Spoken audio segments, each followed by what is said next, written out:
Good morning, children. I hope you all are learning your lessons well as your finals are knocking at the door. Today we are going to study a poem from your English literature book, and the name of the poem is Loveliest of Trees, the Cherry Now.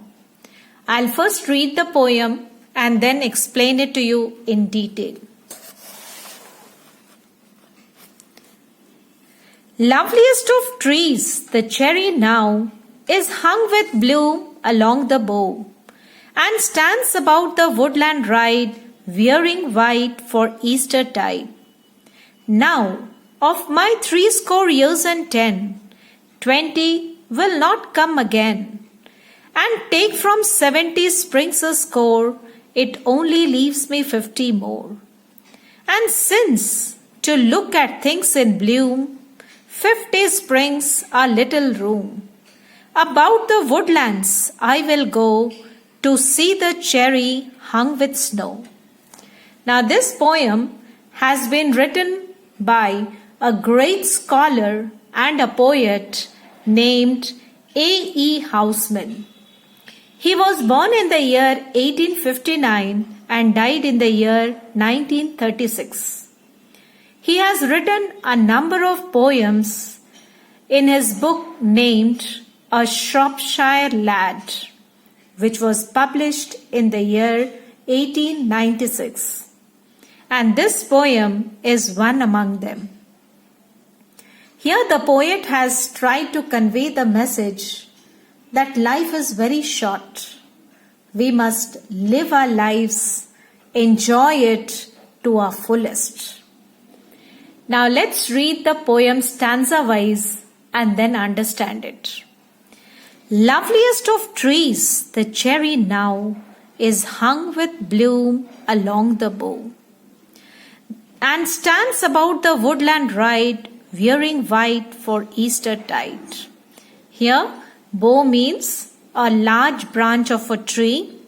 Woodland is the forest. Ride is traveling by horse or in a carriage.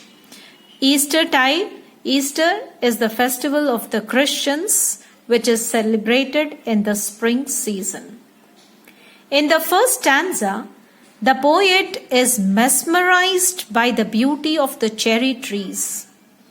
He is of the opinion that the cherry trees is the loveliest of all the trees in the spring season when it is in full bloom.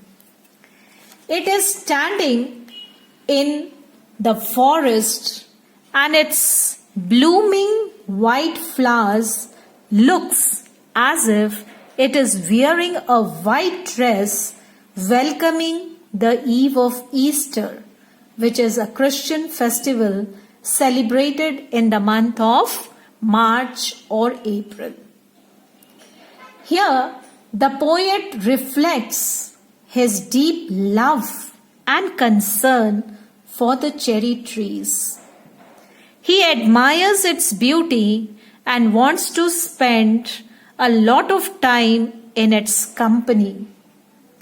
A row of blooming cherry trees makes for a picturesque landscape. Now, of my 80 and 10, 20 will not come again, and take from 70 springs a score, it only leaves me 50 more.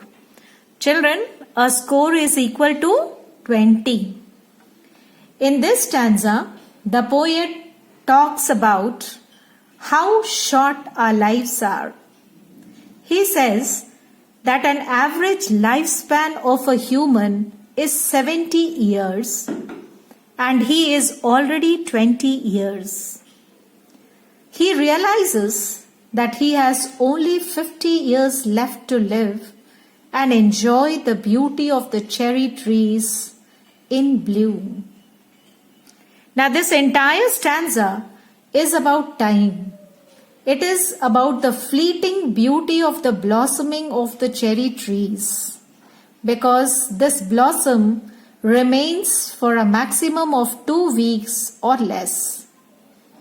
This also reminds us that people, like the cherries, are mortal and have a limited lifespan. Now let's see the last stanza. And since to look at things in bloom, 50 springs are little room. About the woodlands I will go to see the cherry hung with snow. Here 50 springs means 50 years and little room means very less time. In this stanza, the poet vows to appreciate the nature. He says that 50 years is not enough time to enjoy or to cherish the beauty of the natural world. So he decides to visit the woodland every year to enjoy the beauty of the cherry blossoms, even when the cherry tree is heavy with snow in winters. So that's all about the poem. Now the theme of the poem is that time is fleeting very fast. So one must take as much opportunity as possible to enjoy what is present in one's lifetime. The rhyme scheme of this poem is AABB CCDD EEFF. I hope you all enjoyed the poem. Thank you and have a nice day.